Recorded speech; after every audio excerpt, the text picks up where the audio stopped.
인간이구나 네. 라고 내 마음에 이제 기준을 가지고 네. 그 친구한테 반응은 내가 안 해요. 그냥 반응을 안 할 뿐이지 막 내가 거부감은 좀 들어요 솔직히. 그래서 그런 상태에서 뭐 이렇게 사랑의 그 마음으로 이렇게 바라본다는 게 아직은 제가 쉽게 그렇지 뭐 우리가 예수님이 아닌데 어떻게 다 되겠어요. 그래서 이제 그 선생님이 거리를 이제 저는 좀 거리를 어느 정도 좀 두고 그거는 잘하는 거예요. 있으려고 그래서 합니다. 선생님이 어쩔 수 없이 만나야 될 대상인데 X에 해당된다. 네. 그러면은 어쩔 수 없이 만나야 되는 거잖아요. 그러면 내가 무시할 수가 없는 관계니까 내가 담는 게 맞겠죠.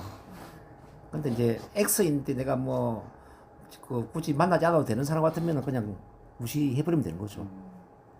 나랑 인연이 없는 거니까. 네. 아니 구순에도 뭐 네. 밑에 지금 위에 지금 그런 사람이 있는데 가급적 가장 필요한 말만 하고 네, 그렇죠. 거리를 두고 접촉을 잘 안 하려고 관계를 잘 안 하고 접촉을 안 하려고. 그것도 맞는 이야기죠. 네. 네. 왜냐하면 사람마다 용량이 있는데 그렇죠. 내 용량에 맞게 사람을 품어야 되지. 용량이 안 되는데 이 세상 사람을 어떻게 다 품겠습니까? 그래서 내 용량 안에 들어오는 사람이냐 아니냐를 봐야지. 들어오지 않는 사람은 무시하는 게 맞고요. 일단 들어왔는데 X다. 그러면은 어쩔 수 없이 품어야 되는 게 맞겠죠. 마치 우리가 결혼해서 애를 낳는데 뭐 착한 아들도 있지만은 또 말썽꾸러기 아들도 있지 않겠습니까? 근데 내 아들인데 어떡하냐 이거지. 책임져야죠. 말- 성인 될 때까지는. 그러니까 이제 그런 말썽꾸러기 아들을 책임지는 것처럼 인간관계도 그렇거든요. 이제 내가 품어야 될 대상이다 그러면 어쩔 수 없는 거다. 그래서 그걸 이제 구분하는 게 좋고요. 근데 어쨌든 발표 문제로 다시 돌아와서 본다면은 이제 발표는 선생님이 어떻게 하든 간에 선생님 자신을 받아들이는 순간 발표를 잘하게 되는 거예요. 선생님 자신을 있는 그대로 받아들이고 내가 나를 있는 그대로 받아들이고 사랑하는 순간 발표는 문제가 없는 거죠. 그걸 받아들이지 못하기 때문에 받아들이지 못하는 만큼 다른 사람 눈치를 보고 평가에 두려움을 갖는 거죠. 결국 나를 얼마나 받아들이느냐 요게 이제 발표를 잘하는 것과 연결됩니다. 받아들인다는 건 나를 사랑한다는 거잖아요. 맞습니다. 조건 없는 사랑. 네. 조건 없는 사랑은 바로 조건 없는 수용과 존중이거든요, 선생님. 발표할 때 기다리는 동안 떨리는 이유를 가만히 그 순간에 네. 떨리고 있는 순간에 생각을 해봤더니 거기 모이는 사람들은 나와 유사한 사람들이고 나랑 관계가 없는, 그러니까 발표 불안증을 갖고 있는 사람들이고 네. 나와 이해관계가 전혀 없는 사람들이라 네. 그 사람들의 평가는 크게 저희가 신경을 안 쓰는 것 같은데 네. 내 스스로가 내 스스로에 대한 평가에 신경을 쓰는 것 같아요. 그러니까요. 제가 나가서 내 스스로가 만족하게 발표를 하면 기분이 좋고 하겠는데 내가 만족스럽게 발표를 못하면 막 자책도 들고 그게 문제라고요. 이게 좀 있더라고요. 그래서 제가 말씀드렸잖아요. 내가 나를 수용하는 만큼 다른 사람들도 나를 수용할 거라는 믿음을 갖기 때문에 그 수용하는 부분은 신경을 안 써버리는 거예요. 근데 내가 수용하지 못하는 만큼 다른 사람도 나를 수용하지 못할 거라고 믿기 때문에 그게 신경을 쓰는 거예요. 즉 집착을 한다는 거예요. 그렇죠. 맞습니다. 그래서 선생님이 받아들여야 된다고요. 그래서 제가 아까 서두에 말씀드린 것처럼 그 받아들이는 이제 그 양이 조금 이제 과거보다는 커졌는데 쪽팔리는 게 뭐 어때? 이것도 나의 한 모습이고 한 부분이다. 이런 것으로 인해서 더 발전할 수 있는 계기가 될 수 있다. 그렇죠. 이런 관점으로 좀 떨려도 상관없다. 이런 그러니까 마음을 내고 단상에 올라가니까 덜 그렇죠. 떨리죠. 그러면 그 정도까지는 지금 조금 진행이 된 것 같아요. 그걸 빨리 해야죠. 결국 이제 지금 인식의 문제거든요. 인식 관점의 문제거든요. 긴장 떨림도 쌤의 한 부분이지만은 편안함도 한 부분이고 자신감도 한 부분 아닙니까? 네, 쌤 감정 중에 편안함이나 자신감만 있고 긴장 떨림이나 불안이 없으면 어떻게 될까요? 자, 우리나 보세요. 하늘에 날씨가 맑기만 하고 구름도 안 끼고 비도 안 오고 눈도 안 내리면 어떻게 되겠냐 이 말이죠. 그렇죠. 그래서 그거로 가 있어야죠.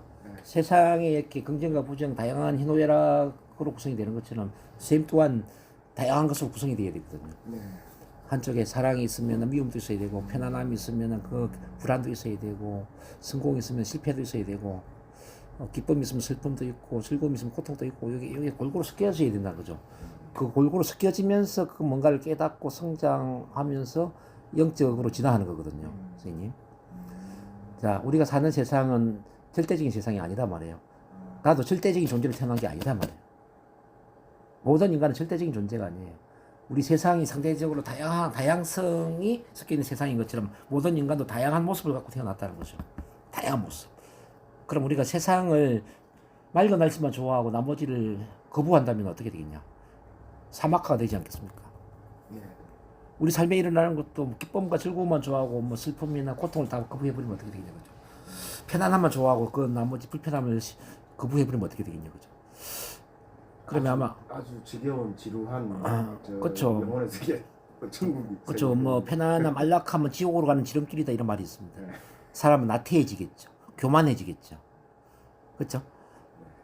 근데 이제 그 다양성을 경험하고 다양성을 갖고 태어났기 때문에 그 다양성 속에서 자기만 온전함을 키우는 거죠. 그 다양성을 사랑함으로써, 즉 다양성을 수용, 존중하고 사랑함으로써 인간이 온전하게 다시 거듭난단 말이죠. 즉 미움이나 분노의 감정을 느낌으로써 사랑이 뭔지를 깨닫게 되고, 선생님처럼 이렇게 긴장이나 떨림이나 불안을 경험함으로써 그 반대의 편안함이나 자신감의 소중함을 깨닫는 거죠.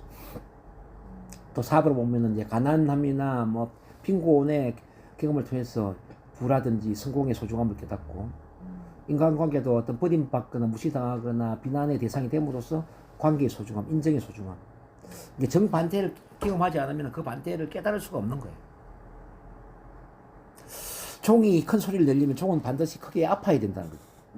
종이 크게 두들기 맞아야 소리 크게 내지 않겠습니까? 그렇잖아요. 사공이 배를 잘 모는 유능한 사공이 들리면은 파도가 거센 파도 속에서 배를 몰아야 된다는 거죠. 평탄한 바다는 유능한 사공을 만들지 못하죠. 우리 삶도 마찬가지라는 거죠.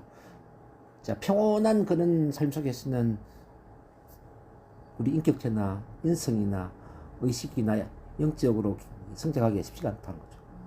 마치 훌륭한 장교가 되기 위해서는 힘든 훈련 수행을 해야 되는 것처럼, 선생님도 이제 성장하기 위해서는 이런저런 아픔과 고통과 마음의 상처를 경험해야 되는 거죠. 거듭나는 과정이에요. 거듭나는 과정.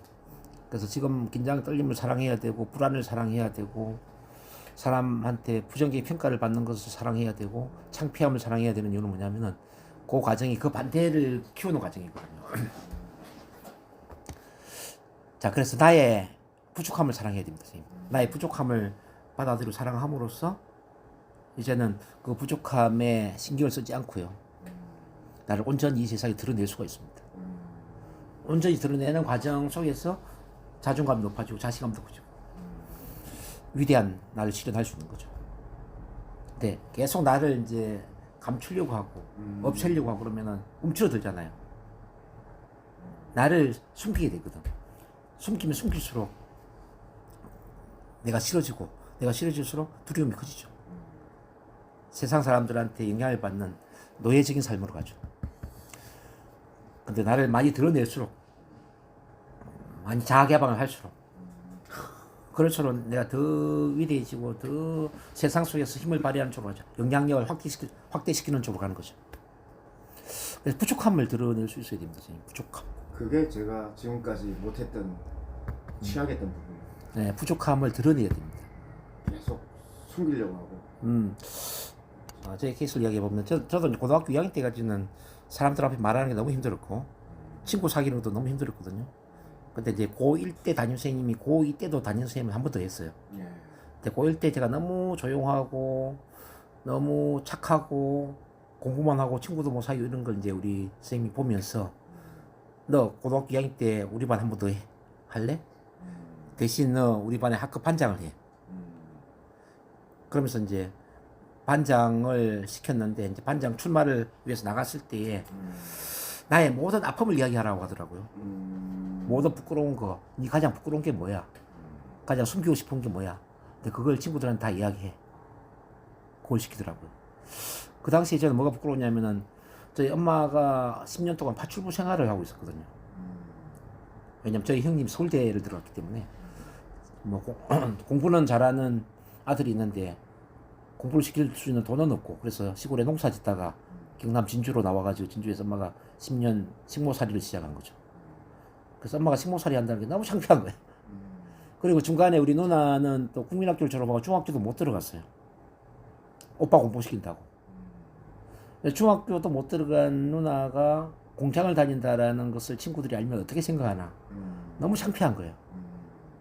그래서 친구를 만나서 그 또는 이야기만 하고 뭐 집안 이야기는 일치 안 하고 야 동문아 너 집에 한번 놀러 갈게라고 했을 때 그 누구도 놀러 오라고 할 수가 없었죠.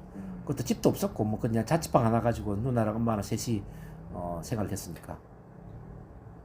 근데 이제 그 이야기를 담임 선생님이 하라고 시킨 거죠. 그래서 그 당시 55명인가 우리 반이 그 반에 앞에 나가가지고 막 그런 우리 엄마는 식모살이를 하고 있습니다. 난 이게 너무 창피해서 진짜 사람들한테 이야기를 할 수 없었는데 반장 출마하면서 그런 이야기도 해야 된다고 하니까 제가 말씀드린다고 막 이야기하는데 너네 눈물이 펑펑 쏟아지는 거죠. 우리 누나는 국민학교밖에 못 나왔습니다. 막 이 이야기를 하게 되는데 그거 이야기하면서 막 엄청 울었어요. 근데 친구들이 기립박수를 치고 막 그때부터 없었던 친구들이 막 사귀기 시작한 거죠. 막 뒤에 공부하러 노나 농땡이 치는 애들부터 해서 공부 잘하는 애들 뭐 모든 애들이 몰려들어와서 같이 밥 먹고 뭐 막 이야기 걸고 갑자기 뭐 인생 반전이네요. 예, 그렇죠. 그러면서 그 대반전이 일어난 거죠. 그 다음부터 창피한 게 없어져 버린 거예요. 최악의 창피한 모습을 자아개방을 해버리니까 더 이상 위축될 것도 부끄러울 것도 없다. 예, 예. 그러니까 이제 친구들이 오히려 저를 좀 진솔하게 진정성 있게 바라보고 인간적으로 보고 그러니까 진실한 친구를 사귀게 되고 그때 사귄 친구들이 많아요. 그러면서 쉽게 말하면 발표 불안이 없어져 버린 거야. 제가. 그리고 대인 관계도 그 끝이 없었어요. 대학 들어간 이후에 뭐 그냥 이야기하다 보면 우리 엄마가 참 파출부 생활하면 나를 키웠는데 다 엄마가 옛날에는 부끄러웠지만은 지금은 너무나 감사하고 참 자랑스럽다. 이 세상에서 내가 가장 좋아하는 우리 누나가 있는데 누나는 참 국민학교밖에 못 나왔고 저 이렇게 오빠와 동생을 위해서 희생을 한 누나 때문에 정말 미안하기도 하지만 누나가 너무너무 고맙고 자랑스럽다고 그런 이야기를 그냥 거침없이 하는 거죠. 그런 이야기를 하고 사람을 만나니까요 굳이 감추고 싶은 게 없는 거예요. 더 이상 더 부끄러운 게 없으니까. 근데 그 이야기도 몇 번 하다 보니까 이제는 뭐 부끄러움, 창피함 이런 것도 없이 그냥 편안해요. 또 그때 당시에 어릴 때 또 마음이고.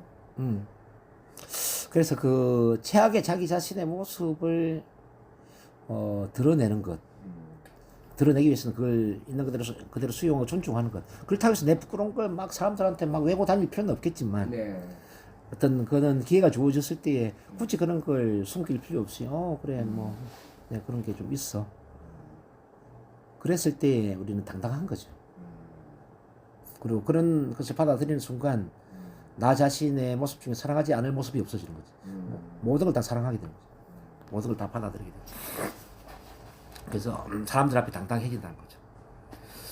제가 느낌이 없다는 그 표현이 너무 그 유튜브 같은 경우에도 보면 제가 뭐 거의 모든 걸 제가 유튜브에 올리거나 저는 또 노래를 잘 못 불러요. 근데 제가 노래 못 부르는 거 유튜브 동영상을 제가 찍어서 노래를 한 300, 600곡을 올려놨어. 정동원 교수의 아코디언과 옛날 노래 해가지고 진짜 노래 못 부르네요. 한번 들려줄게요. 받아들여야 된다. 타인이 비난을 하거나 지탄을 하는 게 그게 그리스도 의식이나 하나님의 의식이나 신성 의식에서 놓은 게 아니잖아요. 그렇죠. 그 사람의 어떤 에고자에 의해서 그 사람들의 그 선입견이 편견에 의해서 비난이나 비판이나 부정이 평가를 하는 거지 않습니까? 네. 그렇지 않습니까? 네. 그걸 두려워할 이유가 없죠. 그게 정상적인 의식이라면 두려워하는데 정상적인 의식이 아니잖아요. 삐뚤어진 왜곡된 의식이잖아요. 제가 말씀드렸잖아요. 하나님이 있다면, 예수님이 있다면, 또 부처님이 있다면 선생님이 부족한 것을 비판할까요? 비난할까요? 아마 비판하지 않을 거예요. 그 부족함도 아마 받아들이고 사랑할 겁니다. 그렇죠? 그게 맞죠. 그러면 뭐 하나님의 의식이 오라요, 뭐 일반 사람들의 의식이 오라요. 당연히 하나님의 의식이 옳지 않습니까? 내가 그 하나님의 의식으로 나를 바라보는 거죠. 신의 의식 이렇게. 응, 신의 의식으로 나를 바라보는 거지. 신의 의식으로 보면 모든 게 사랑이죠. 그러면은 나의 모습도 있는 그대로 사랑하지만 내 삶에 일어나는 모든 삶의 순간순간도 사랑으로 볼 수가 있다는 거죠. 심지어 사람을 볼 때도 그렇게 이제 바라볼 수가 있는 거지. 이전에 엑스라고 봤던 사람들도 사랑의 마음으로 볼 수가 있는 거죠. 사실 너와 내가 따로 떨어진 객체가 아니라 하나거든. 하나의 에너지가 연결돼 있거든요. 우리 선생님과 제가 따로따로가 아니라 사실 하나의 에너지라는 거죠. 원리스 하나. 사랑으로 연결돼 있다는 거죠. 그래서 나를 사랑한다라는 것은 너를 사랑하는 것이고 너를 사랑한다는 것은 나를 또 사랑하는 것이 되는 것이고 발표할 때도 마찬가지죠.